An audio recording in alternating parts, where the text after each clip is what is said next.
But we're so glad to have Craig. Craig is a friend of Cast.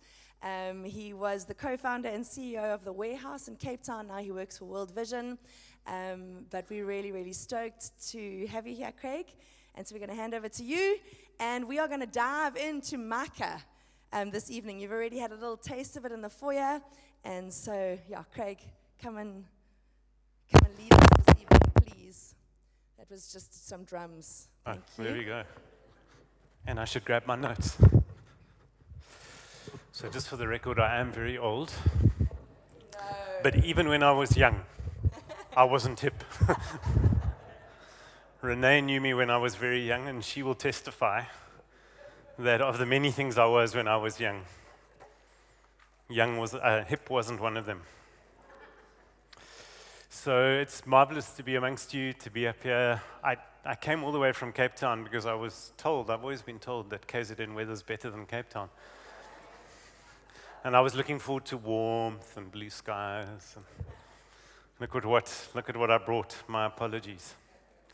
So when you arrived this evening, part of the theme for this conference is exploring this prophet Micah. And you had an opportunity out there. And I think one of the underlying stories for Cast, as I've been engaging with them, is that the people who stand up here aren't the experts, that there's knowledge and there's wisdom and there's understanding amongst the people in the community. And so we want to start this evening by, I'm asking you just to spend a moment just on your own, and hopefully you manage to at least notice something of Micah on your way in. If nothing else, you used the Bible Project and you watched it. But just in 30 seconds of silence, what's something that drew your attention? What's something that drew your attention from this book that we're exploring as a theme over these two days? So let's just be silent for a moment on your own.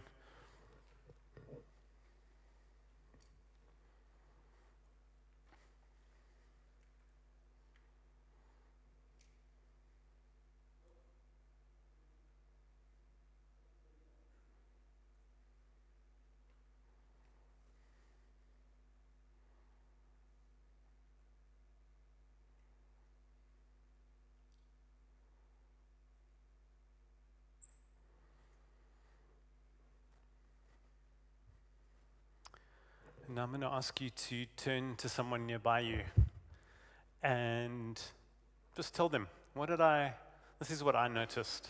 This is what drew my attention about Micah this evening. So just turn to someone nearby you and just very briefly share. And I just want to give you fair warning that the next phase of this is going to be you sharing with someone else what you've just heard. So listen, okay? So share with somebody near you what you noticed about Micah as you arrived this evening. What stirred in you?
Okay, now find two other people. If you're brave enough, you can walk across the room, because Jesus does that quite a bit. But find two other people, and now you will share what your partner shared with you about what you noticed in Micah. So just find somebody else, another pair, and say what you heard.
Okay. You can close out your sharing.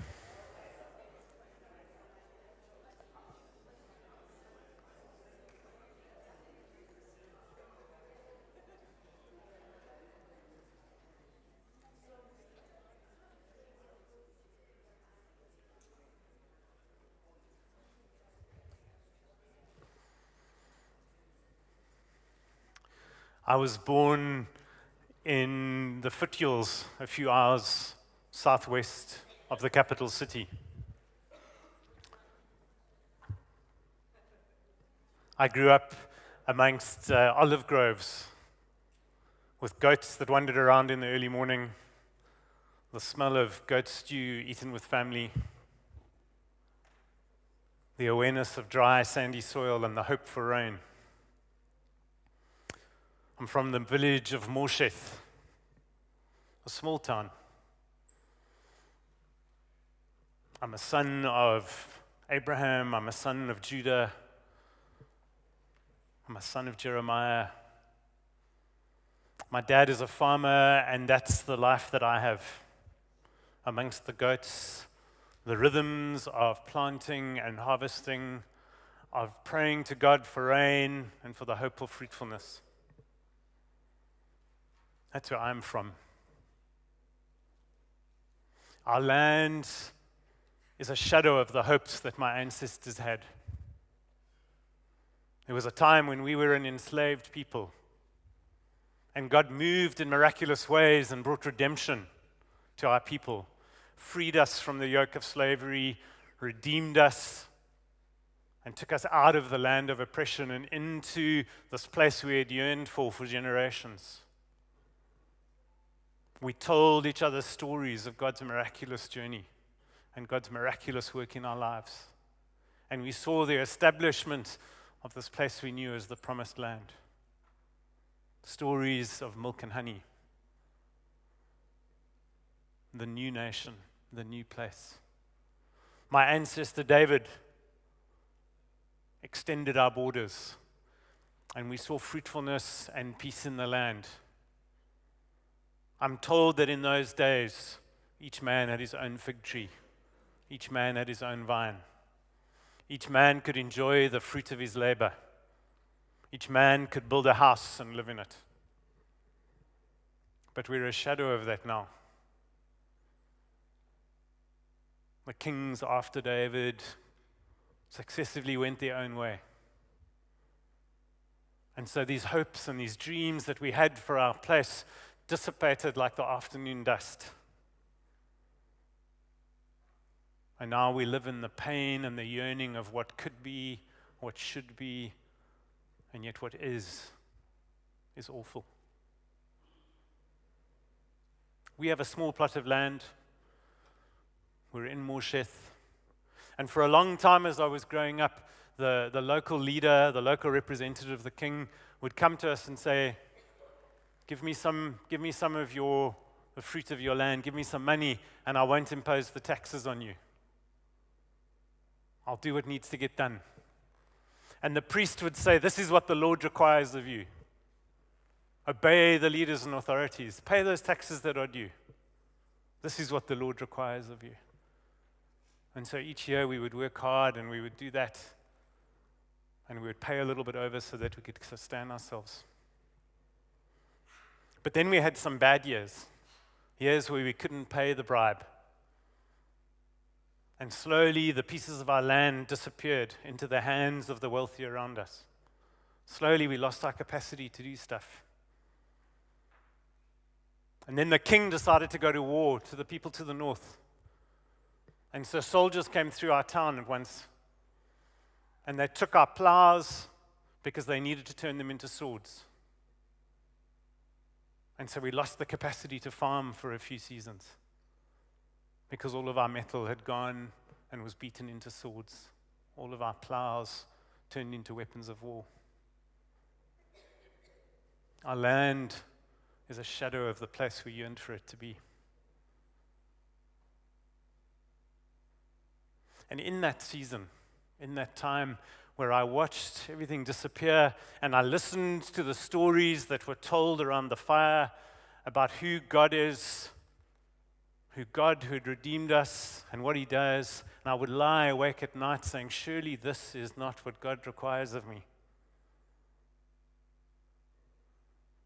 And I found myself tossing and turning at night and woken by dreams of an alternate world where it doesn't have to be like this.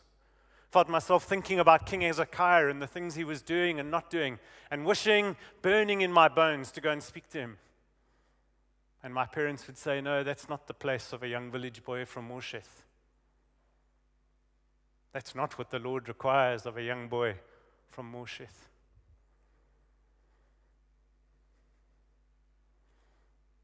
But now I'm a young man, and I've decided that I can't get this burning out of my bones. And so I've decided I need to speak. And so I'm leaving to head up to Jerusalem, to walk the hours, to go and speak. To go and speak about what the Lord requires of us in the face of this oppression. What does the Lord require of me?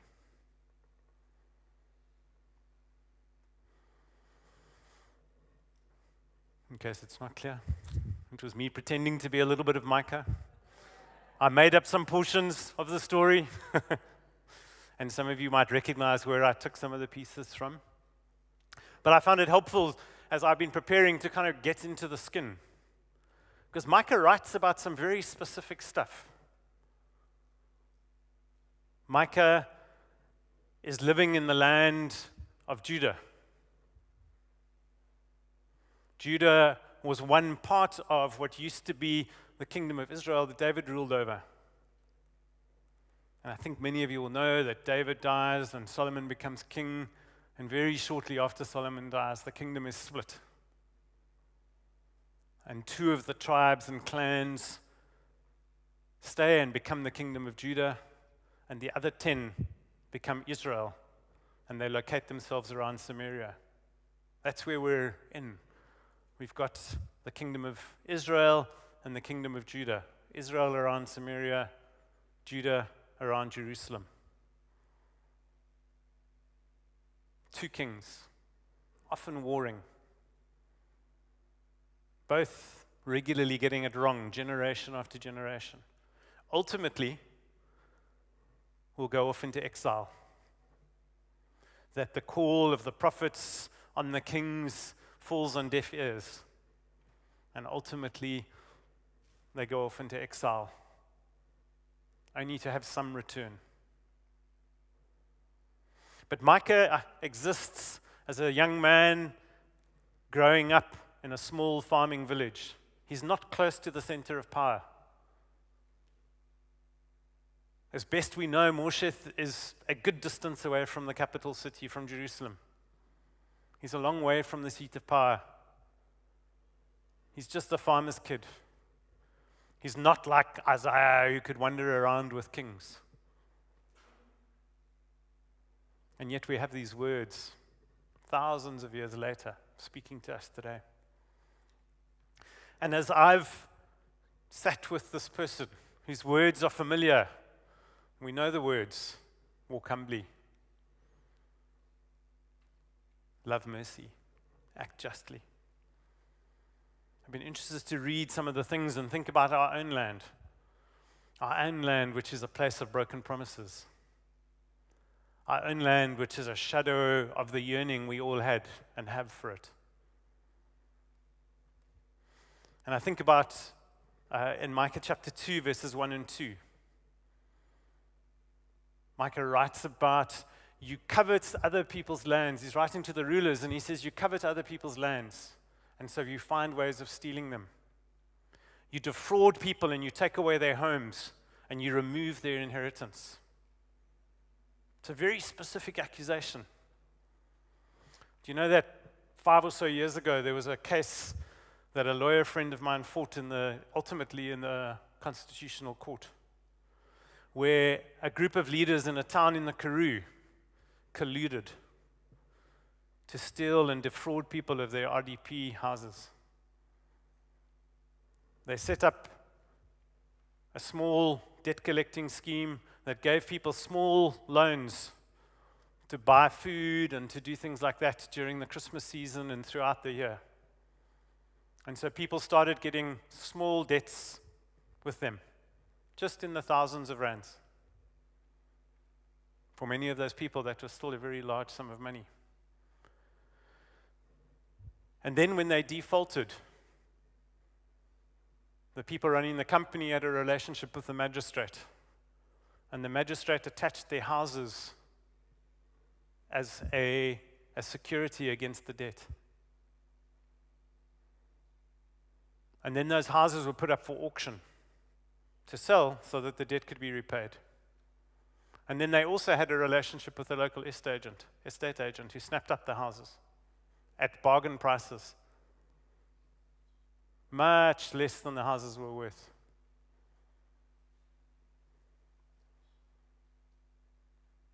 And these people made money. These rulers coveted other people's lands. These rulers used their power to steal and to take away people's inheritance. The good thing is, it's now illegal in this country to attach an asset like a house for a small debt like that. But they had to fight it all the way to the Constitutional Court. And so Micah's words aren't that unusual. We read in Micah chapter 3, where Micah says, your leaders make rules for a bribe. Met any of those in our story in this country? Your priests, your pastors, only preach for money. And your prophets say things for reward. We're all complicit in the system. We're complicit in the system of evil. Us speakers need to get money to do the thing that we do so that we can say what makes things. Fortunately, I'm not getting paid, so I can be rude about speakers getting paid. But we're complicit. And Micah enters into this realm as a farm boy. And he looks around and he goes around Jerusalem and he notices it. And he says, no, you can't do that. My friend's house was stolen because you colluded.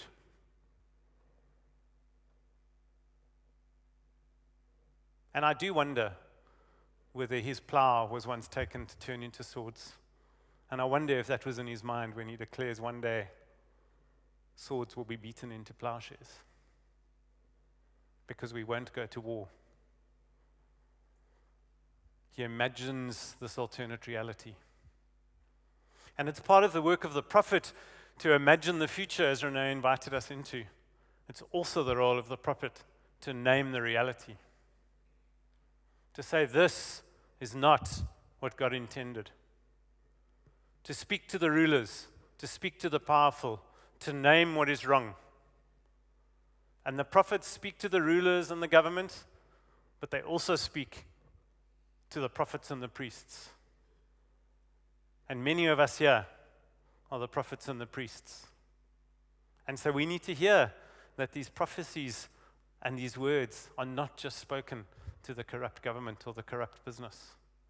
That we too are complicit in these stories. That we too choose to participate in systems of injustice. That we too choose to do things for a bribe. We play part of that game. And so Micah wrestles with that, and ultimately he gets to the point where he names this moment that we're thinking about. What does the Lord require of you?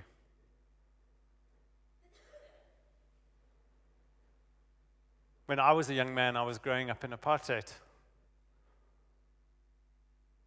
And one might have asked, what does the Lord require of me?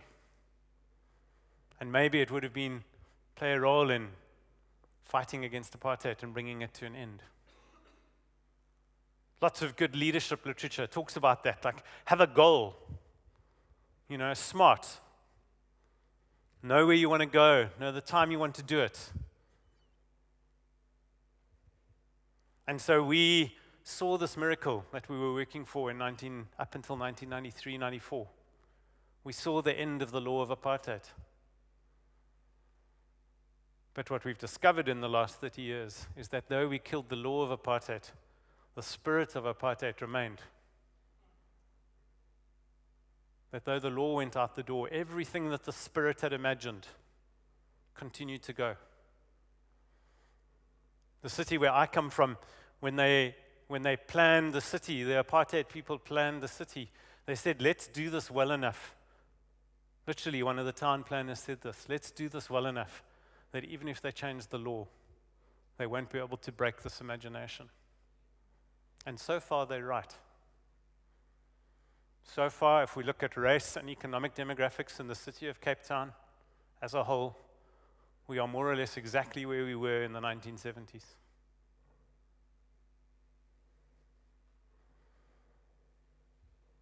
We've lacked the prophetic imagination to break that. And so the problem with a goal, the problem with saying, well, our goal is this, that when we get there, we think, oh, we can sit down and be over. And I know church leaders who in 1993 and 1994 thought, oh, good, we can get on with being church again. We don't have to keep doing this justice stuff. We don't have to keep fighting this struggle. Now the politicians can get on with being politicians and the other people can do their thing and we can go back to being church. Whatever we meant by that. Because the goal had come to an end. But Micah doesn't say that, does he? When Micah accusing these leaders, telling them to do, Micah doesn't give them a goal.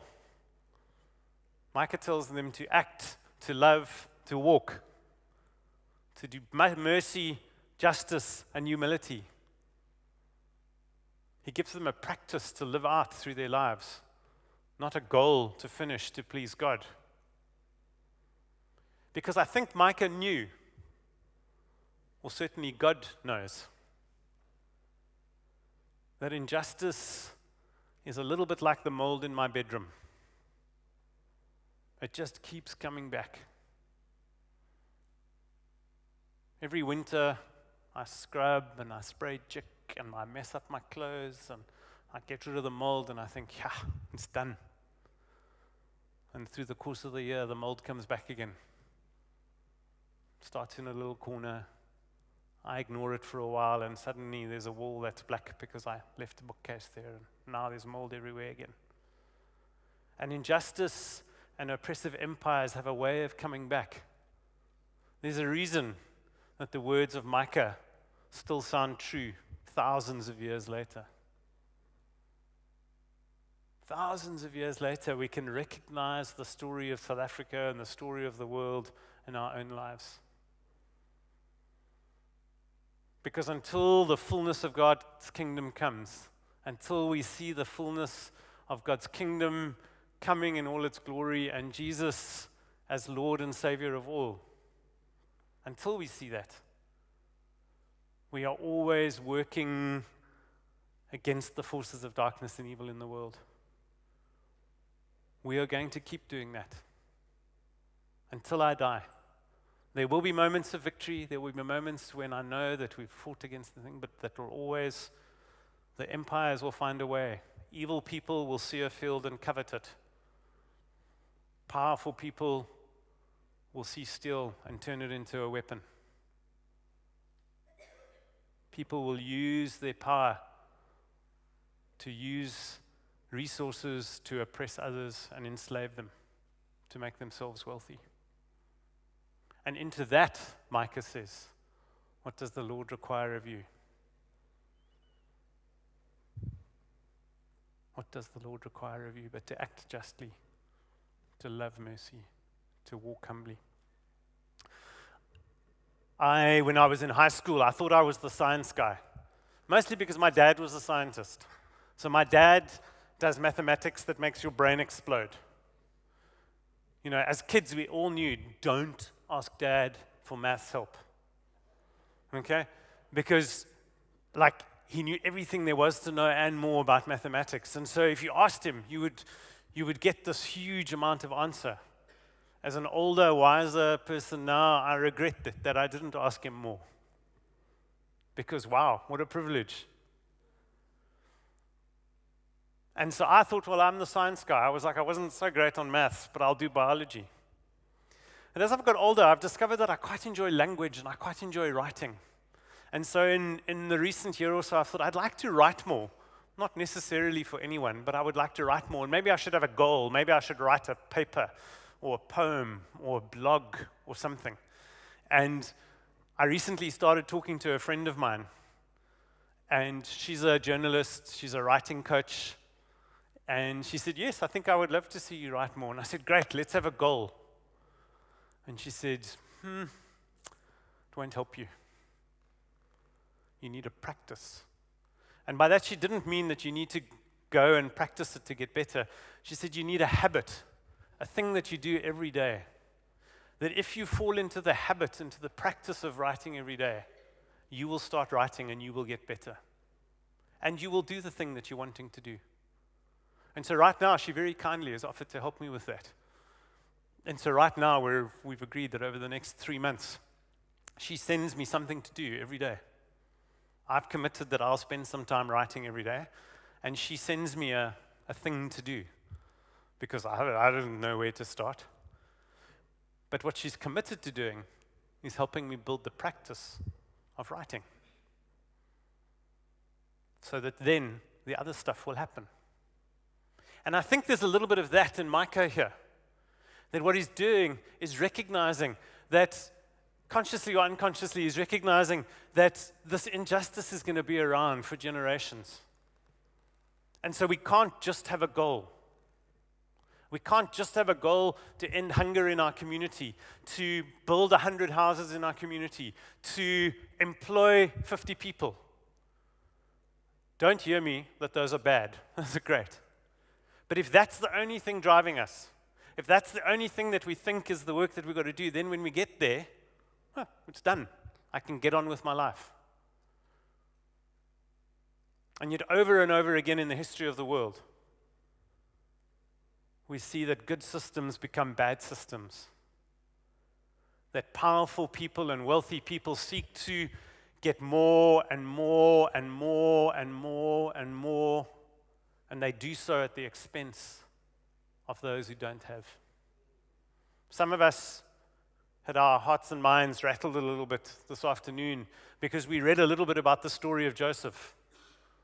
Joseph, who was wise and helped people not starve. Or Joseph, who used the wealth and power of Pharaoh to steal land and oppress people and force them into generations of slavery. That's what happens over and over again. And sometimes we're complicit. And into that, Micah comes and says, well, what does the Lord require of you?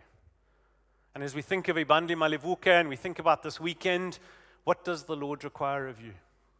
For some of us, there might be a sense of calling this weekend. I know that I need to go and do this thing. But I hope for all of us, there will be this other reality of I've invited into a lifestyle, into a practice, into a habit, into being the kind of person that acts justly, that loves mercy, that walks humbly. That whether I'm building houses, running a company, leading a church, driving a taxi, looking after children, or just walking down the street, minding my own business, that over and above any goal that I have, I want to be formed into this likeness, that I will be the kind of person who always asks, how can I act justly in this moment? How can I love mercy in this moment? How can I walk humbly? That is the kind of person that when I need an odd job done at my house, I've got something around and I know, there's a group of men that stand on the side of the road, down the road from me. That's true in my neighborhood, and I'm betting it's true in many of your neighborhoods. And often they're very desperate men. So I know if I go to them and I say, hey, can I pay you $50 to come clean up they might know it's going to cost them about 40 rand to get somewhere, but they're desperate enough, they'll say yes. And so I can pay them $50. And I'm like, I helped a poor person today. I gave them some work. Unless I'm acting justly, and loving mercy, and reminding myself what it costs to live. And that when I choose to pay someone less than what is genuinely viable, livable, I'm using my power to oppress them. And when I do that, I'm not acting justly or loving mercy or walking humbly.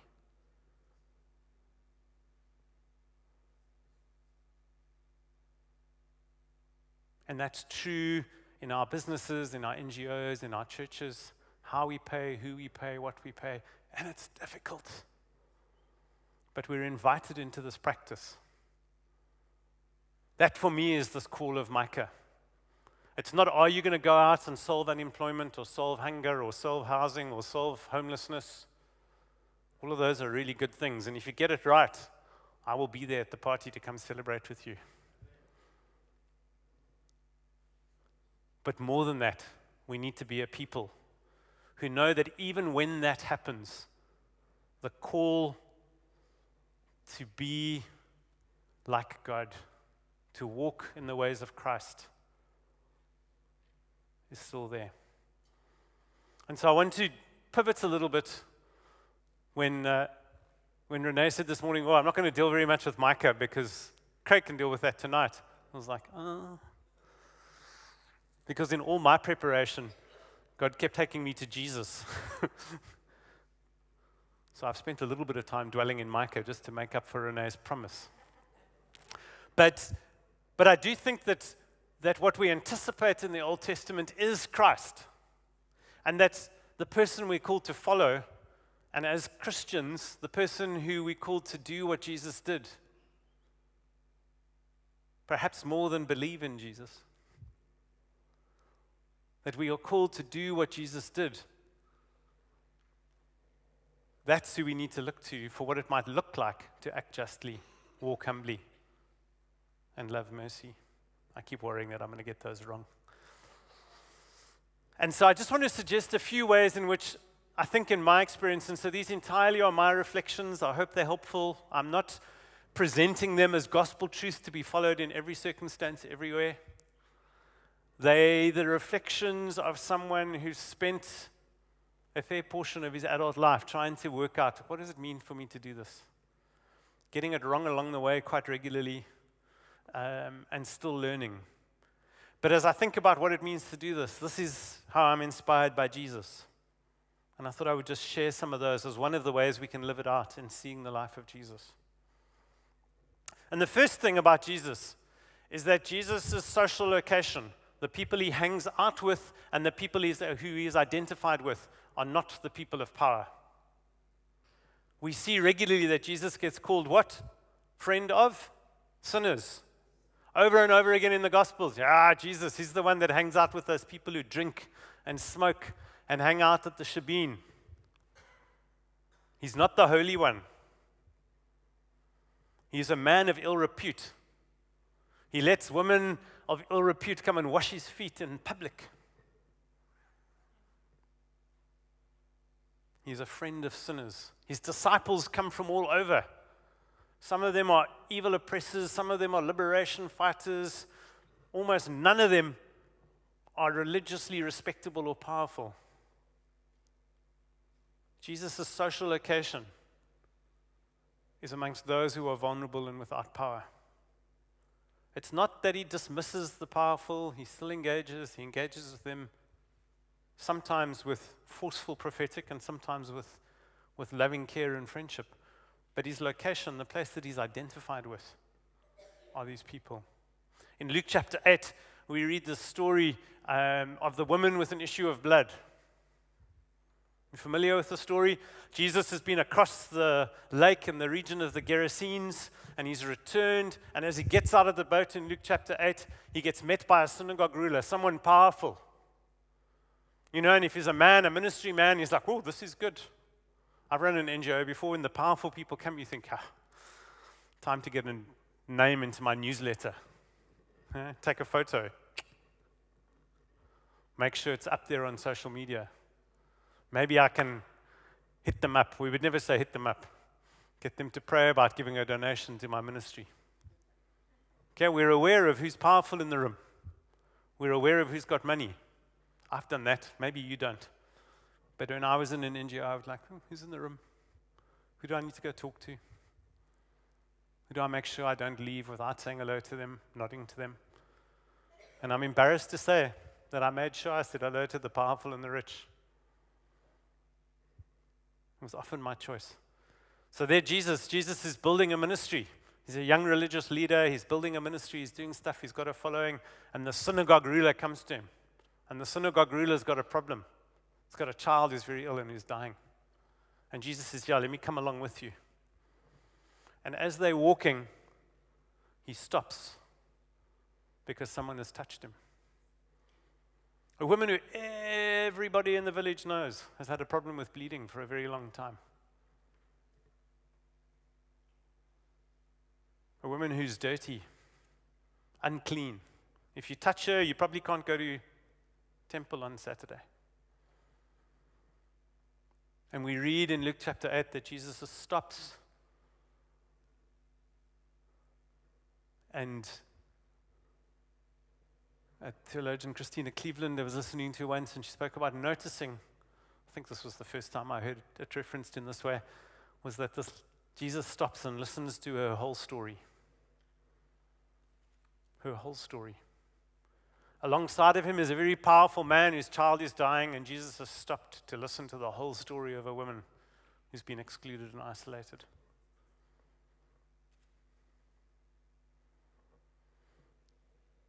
Jesus chooses to be alongside and in solidarity. He doesn't just choose to minister to people who are poor. That's been a temptation for me. In a sense, I've got a career that's built on my working amongst and with people who are poor, and it's very easy to get kudos for that. I go to places and, oh, you're a good guy. I couldn't do that. I couldn't do that hard work. Jesus doesn't minister to people who are poor. Jesus befriends, becomes identified with, and knows people.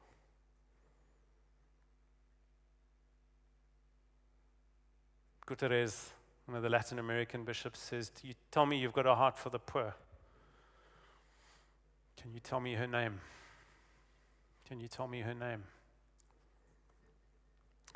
So that's the first, that I think Jesus teaches us about what it means to act justly, to love mercy, and to walk humbly by his deliberately choosing a social location that is in solidarity with those who are poor and without power, such that his reputation is tarnished. Secondly, I think we see in Jesus someone who listens and respects the agency of people that he's with. Over and over again in the Gospels, we see that Jesus tells people that their faith has made them well.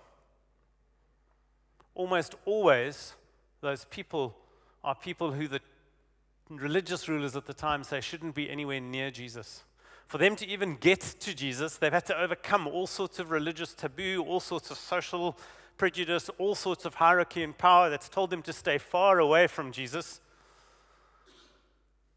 But this woman with the issue of blood, or perhaps the man called the demoniac of the Gerasenes that he meets just before the lady, who's hiding in a cemetery, possessed by legion. All of them had to work to get to Jesus. And I wonder when Jesus names their faith and says, your faith has made you well, that their faith is this determination to get to Jesus, even though it means pushing past what all the powerful and wealthy and religious say to them. And Jesus respects their agency. And I want to pick, once again in Luke chapter 8, on the person who's known as the Gerasene demoniac. You know the story.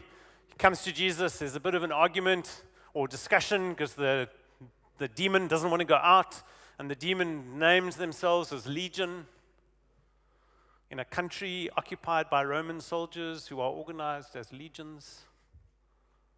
The demon names themselves as Legion, and Jesus eventually agrees, and they get sent off into the pigs, and the pigs disappear. And the local people are offended. And then the man is found in his right mind.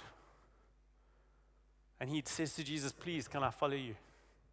Let me stay with you. And Jesus says, no, how about you stay here and tell people what God has done for you? He respects this man's agency and capacity. He trusts that this man can tell the story of God. And so I think that, for me, is the second part that I'm inspired by Jesus, that over and over again, Jesus is trusting people to do the work of God in their communities. That he's listening, he's engaging, and working with them. Thirdly, Jesus addresses both individual needs and broken systems. I think one of the failures, certainly that I grew up with as a person in the church, was that when we did think about doing justice, acting justly, loving mercy, we thought a lot about the individual person. Someone who's hungry, we need to feed them. Someone is addicted, we need to help them get well. If someone is living outside in the streets, we need to help them get into a home. We're much worse at asking questions about the systems that result in those things.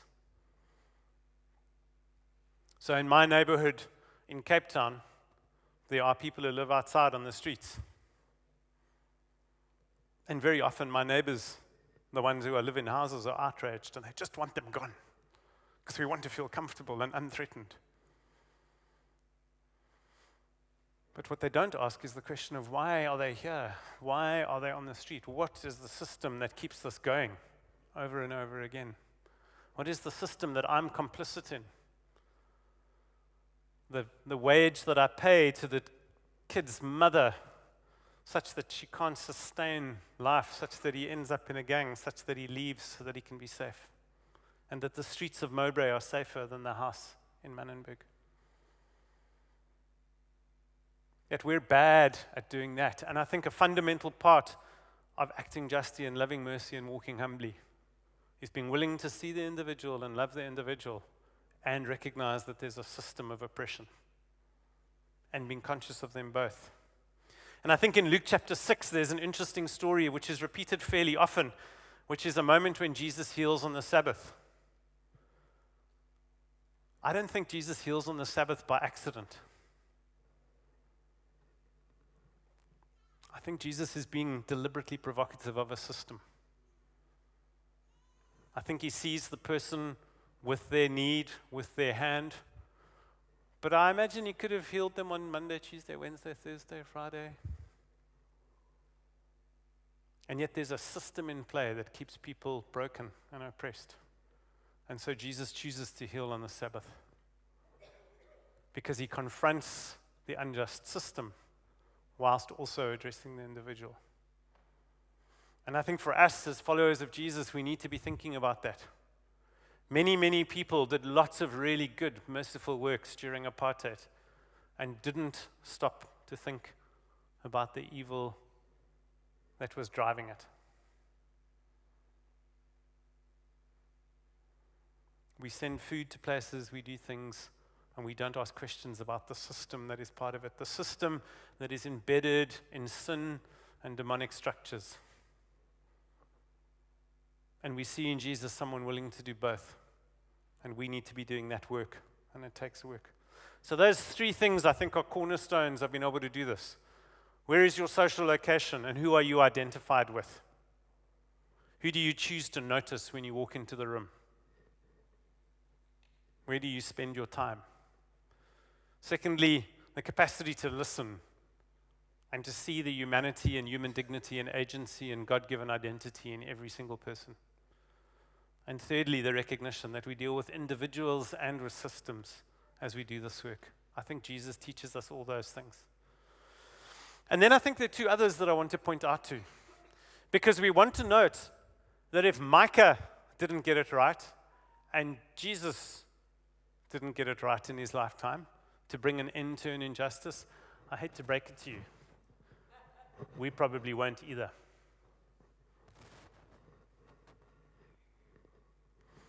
So if you were hoping to come to a conference that was going to give you the answer to all of poverty and injustice,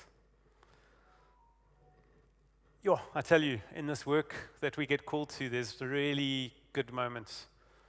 And there are lots of moments of pain and lament where you just think like, yes, I'm just spitting into the wind here. The forces of evil and power in this world are so big.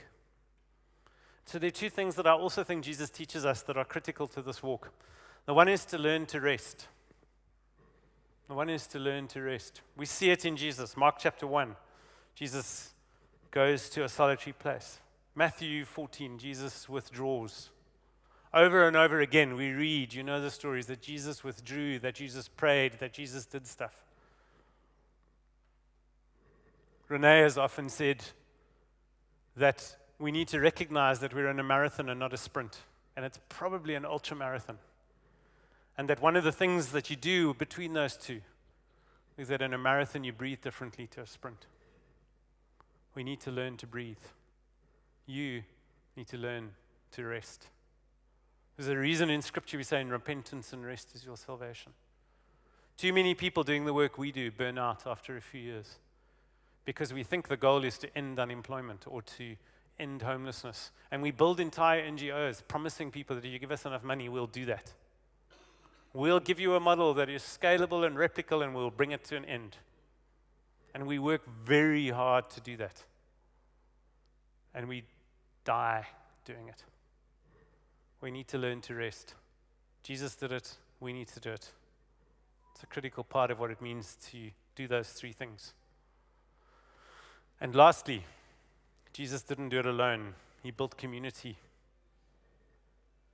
Jesus had people around him. I think he had 12 disciples because he was passing on something. But I also think he had 12 disciples because he needed friends around him. He needed people to be there when it got hard.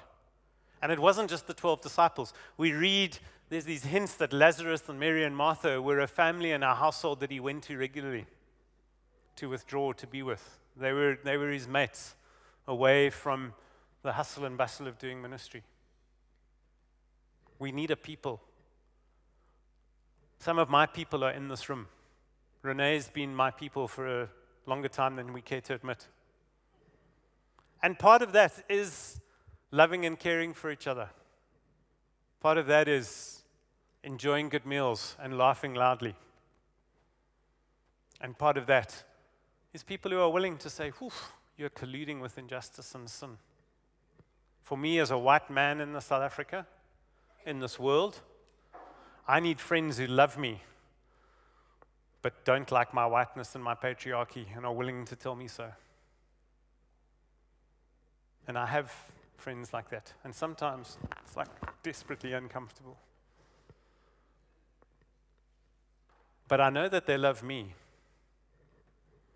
And they want Craig to be Craig. Craig, this boy of Scottish and various other descents. They love me. They're my people. And if we're going to do these things, we're going to be these people that Micah invites us to be. That we came here on a Friday night on a cold day to talk about. Then I would encourage you to think about those 5 things. But find your people and rest. Because this work is going to be long. I want to be doing this work right up until the day that I die. I'm not interested in retiring from this stuff. Not because I'm hopeless, or maybe because I am hopeless at one level. Hopeless that we will see the full victory until actually it's all over anyway. But knowing that the call from God is for me to do this day in and day out. And it's a huge privilege. What does the Lord require of you? What does the Lord require of you? But to act justly, to love mercy, to walk humbly. What is the faith that you have for the mountain that you changed, that you are facing?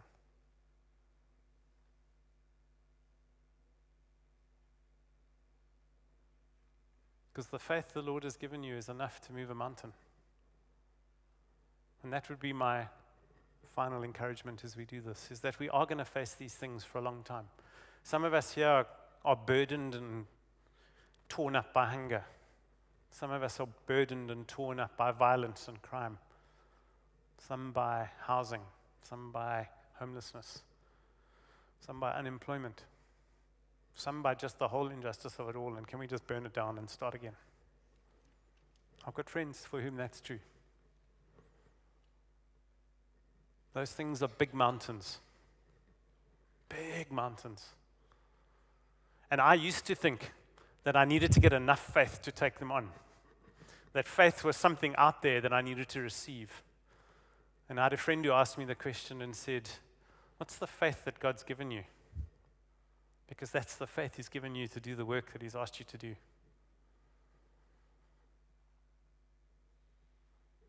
What does the Lord require of you? But to be faithful in the things that He is stirring in you. And then in that, to act justly, to love mercy, to walk humbly. May God bless you in that. We're going to finish the evening with some more sung worship. I had promised Debbie and Sarah that if the whole conference fell apart, I would do a stint of prophetic dance. I'm very relieved, and you are very relieved, that the conference hasn't fallen apart. But we are going to do less dancing now, but the cast team and others will be available. If one or more people would like someone to pray with them, there'll be an opportunity for people to pray with you up front. But I think Sabu's going to come up, and there's going to be some sung worship as we close. And if you would like prayer, there will be people up front. And if there aren't people up front, just find one of the other saints in the room. And we'll use this opportunity to sing and to reflect. But if you would like prayer, just to be prayed for, you can come to the front, and we'll do that. God bless you. Thank you for listening.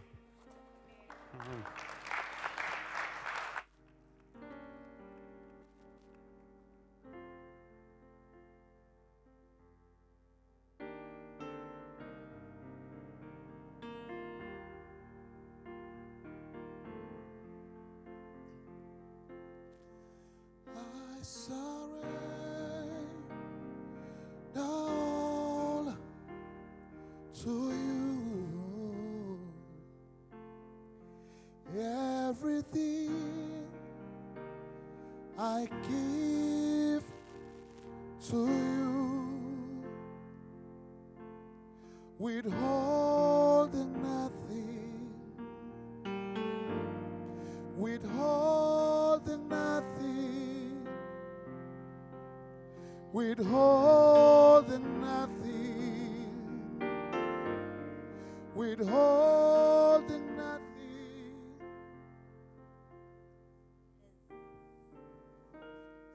Just as we're praying and we're reflecting and thinking about what Craig shared tonight, or if you've been here over the course of today, and thinking of all that God has been speaking to you about, I just felt that there were various groups of people that we would love to pray with more. Firstly, if God has been speaking to you tonight or today about anything specific, if He's been impressing something on you over the course of today, and you would like someone to chat it through with or to pray with, we would love to do that. Secondly, if you've been doing this work and you are tired, you are weary, you're burnt out, we would love to pray with you. We would love to pray that you would know His rest, as Craig was talking about, and you would know His refreshing. And then another group of people, possibly, if you are feeling sad or angry at the injustice and the pain and the brokenness that you're seeing around you, and you would like to talk that through or pray that through, and you would like someone to stand with you, we would love to pray with you on that. And then a last group, if you are feeling hopeful, if you are feeling excited, if you are feeling stirred and a calling into action. If you are feeling God, that tug of your heart of God saying, I've got something for you, I want you to move, we'd love to pray with you for that. So yeah, let's, as we're worshiping together, feel free to sit, to stand, to walk around, to find a quiet patch. But if you do need prayer, we would really love to stand with you in this moment.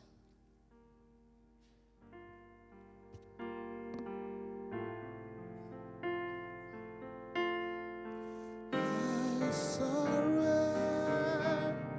all to you. Everything I give to you,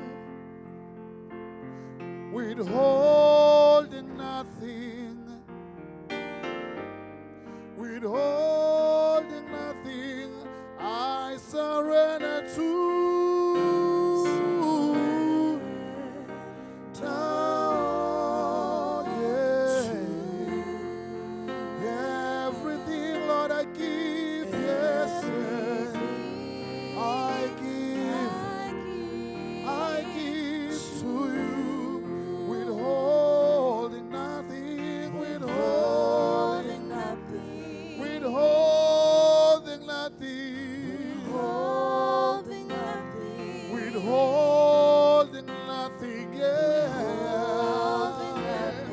withholding nothing, withholding nothing, I surrender to.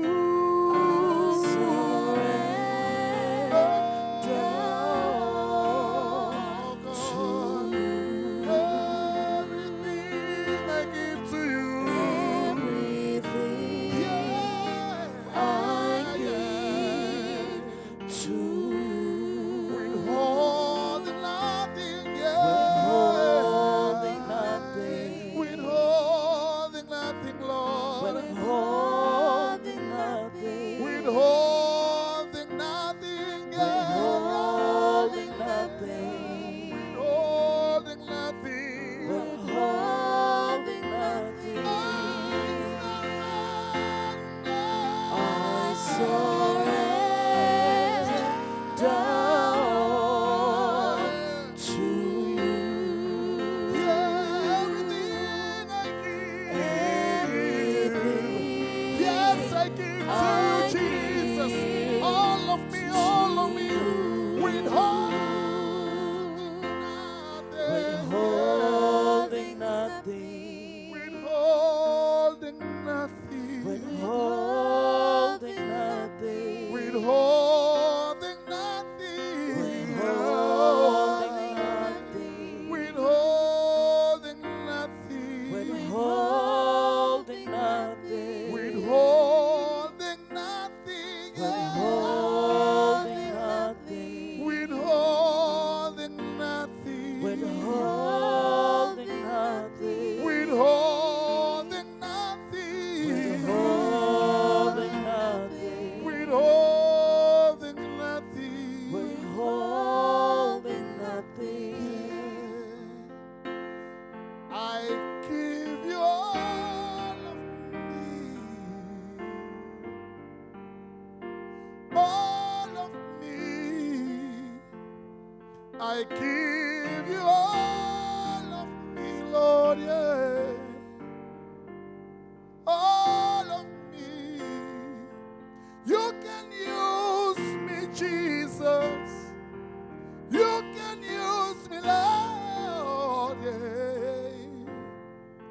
You can use me, Lord, yeah. You can use me. You can use me. Yeah. I give you all of me to your cause, Lord. Yeah. To your will, Jesus. To your cause, Lord. Yeah. I give you all. I give you all of me. Withholding nothing. Withholding nothing. Withholding nothing. Withholding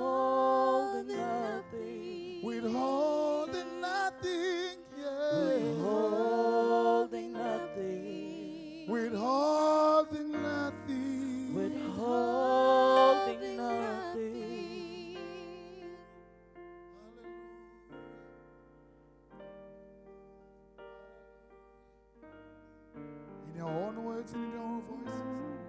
Can you give him worship? Can you tell him how great he is? Just a minute. Just tell him how great he is. Father, all glory belongs to you, Lord. You're worthy, Jesus. You are holy, Father. Oh, yes, Lord. Lord, we You exalt deserve all the you. praise and glory. You are mighty. You are great, oh God. Hallelujah. You are powerful. Only All you are knowing. worthy, We thank you, Jesus.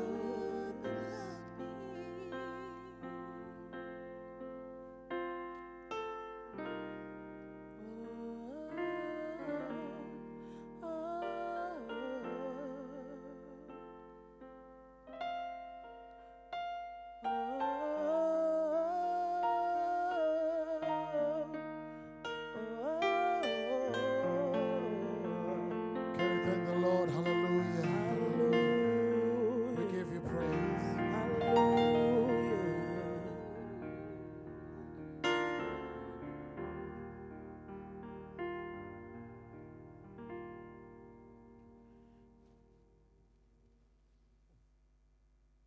Thank you for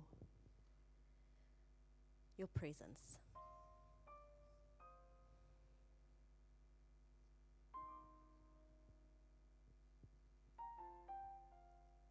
Thank you for being with us.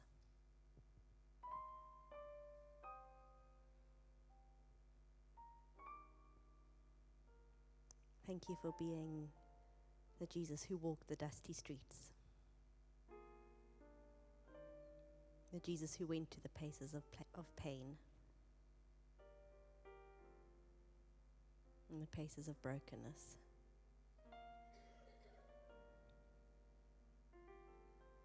And thank you that when we go there, that's where we find you.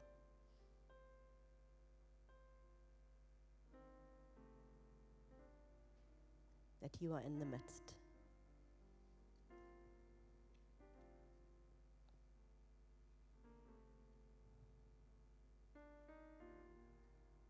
And Jesus, I want to pray refreshing and hope and joy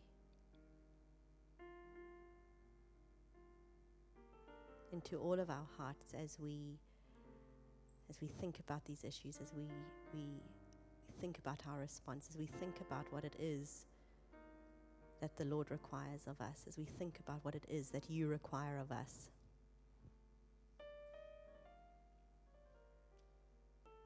Lord, and as we go away tonight, will you continue to talk to us about what does it mean in our lives, in our churches, in our home life, in our neighborhood life, as we're working, as we're leading churches, as we're going to churches. What does it mean? What is that call to live justly, to love mercy, to walk humbly? What does that practice look like? What is it that you are calling us to practice? As Craig was talking about tonight. Will you continue to talk to us, dear Jesus? I pray that you will continue over the course of tomorrow to knit hearts together, to breathe life, Holy Spirit, into the connections that we're making over coffees, around meals. As we connect with like-minded people and people with the same heart and hope for our neighborhoods, that you would breathe life into those relationships.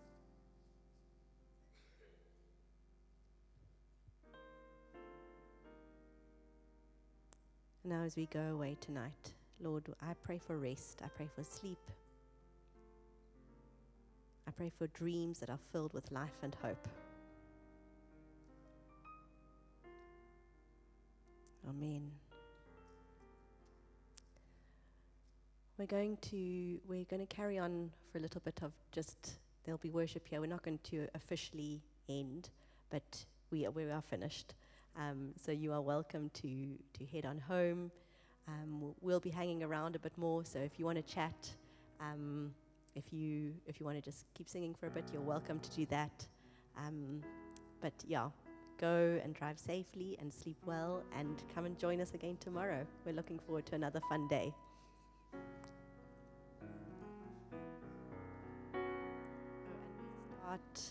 We start 8:30 registration, 9 o'clock.